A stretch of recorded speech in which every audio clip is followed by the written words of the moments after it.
ప్రస్తుతం జనసేన టీడీపీ పార్టీలు ఉత్తుత్తి పొత్తులో ఉన్నాయి. ఈ విషయం జనసేనాని పవన్ కళ్యాణ్ గారికి, టీడీపీ అధినేత చంద్రబాబు నాయుడు గారికి, వారి శ్రేణులు కొంతమందికి చాలా క్లియర్గా తెలిసిన విషయమే. ఈ సమయంలో చంద్రబాబు నాయుడు గారు ఎంతో తగ్గితే తప్ప ఈ పొత్తు నిలిచే అవకాశం ఎంత మాత్రం లేదు. ఇకపోతే జనసేన టీడీపీల బంధం ఉత్తుత్తిదే అని నిరూపించడానికి కొన్ని వందల సాక్ష్యాలున్నాయి. అయితే కేవలం కొన్ని మాత్రమే ఇక్కడ చెప్పుకుందాం.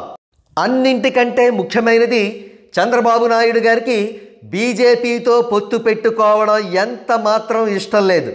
ఇన్ ఏ కంప్లీట్ కాంట్రాస్ట్, జనసేనాని ప్రస్తుతం పూర్తి స్థాయిలో బీజేపీ వ్యూహాన్ని అమలుపరుస్తూ ఉన్నారనేది బలమైన టాక్. ఇక రెండవ కారణం, టీడీపీకి జనసేనకు 20 నుంచి 25 సీట్ల కంటే ఎక్కువ ఇవ్వడం ఎంత మాత్రం ఇష్టం లేదు.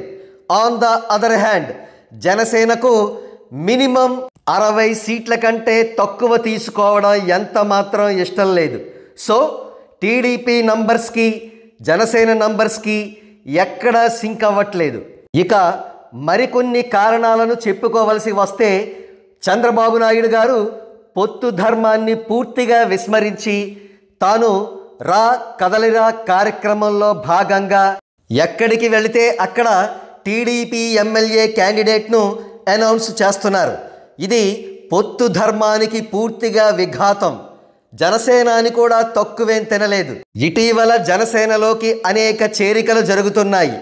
ఈ చేరికలన్నీ కూడా చంద్రబాబు నాయుడు గారి పర్మిషన్ తీసుకోకుండానే జరిగాయి. దీనికి తోడు ఇటీవలే జనసేన హైకమాండ్ తాము అవసరమైతే ఒంటరిగా కూడా పోటీ చేస్తాం అనే ఫీలర్స్ తెలుగుదేశం వారికి వదిలింది. అయితే విశ్వసనీయ వర్గాల సమాచారం ప్రకారం పొత్తులో టీడీపీ ఉండవచ్చు లేదా ఉండకపోవచ్చు, కానీ జనసేన బీజేపీల బంధం ఖచ్చితంగా కొనసాగి తీరుతుంది. ఒకవేళ జనసేన బీజేపీలు మాత్రమే పొత్తుతో ముందుకు వెళితే పొత్తులో భాగంగా జనసేనకు 140 సీట్లు కేటాయిస్తారనే సమాచారం ఉంది. మనకు తెలిసిన విషయమే.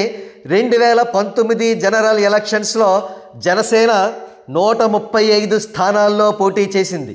ఆనాడు బీఎస్పీని, కమ్యూనిస్టు పార్టీలను కలుపుకుని జనసేన పొత్తుతో ముందుకు వెళ్ళింది.